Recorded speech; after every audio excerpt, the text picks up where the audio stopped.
So how can you be generous? Well, that's where that phrase from our mission statement comes from. Live generously.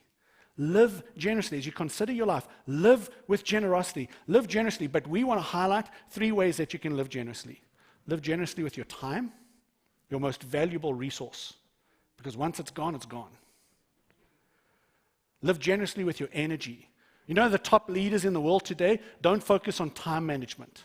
They focus on energy management. What gives you energy? What depletes your energy? How do I pour myself into things that give me energy?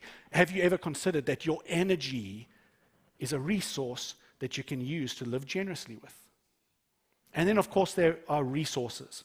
Not just money. You know what money is? I say this at Framingham all the time during the offering. All money is your time and energy in an easily transportable form.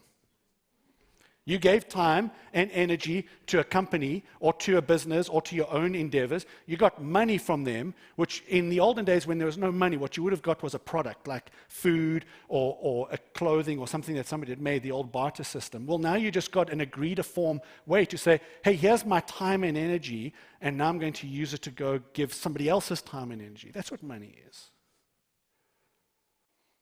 But there are other resources you have. Your cars, your clothes, your furniture.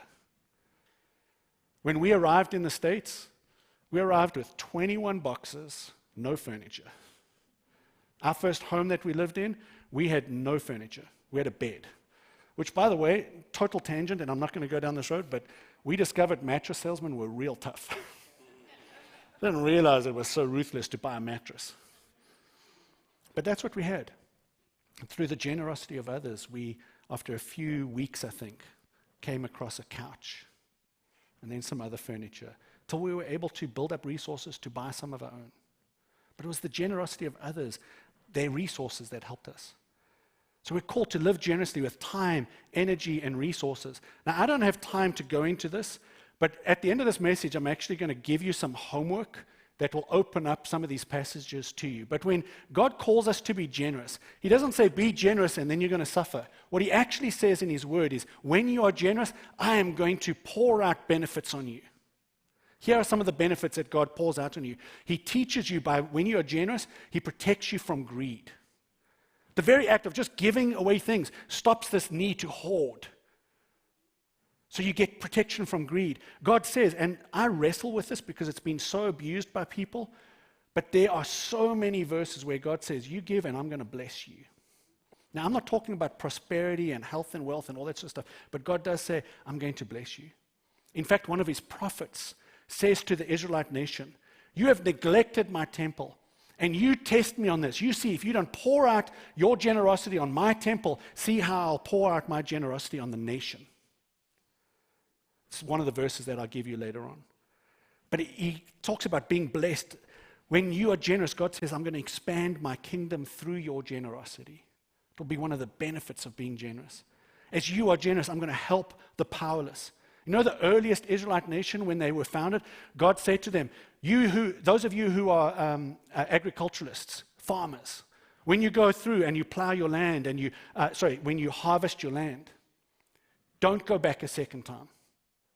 Don't take everything. In fact, intentionally leave stuff behind. And then let the poor people, the alien, the fatherless, the widow, the powerless, let them come in and take whatever they can. Because He wants you to be generous. To farmers, God said, rest. Give the land a rest for once every 7 years. And once every 50 years, give the land rest again. Phenomenal generosity, and He wants to help the powerless through that generosity. Paul in Corinthians says that when you give in this way, when you're generous, there are amazing things that happen, and people will praise God and give thanks to God because of your generosity.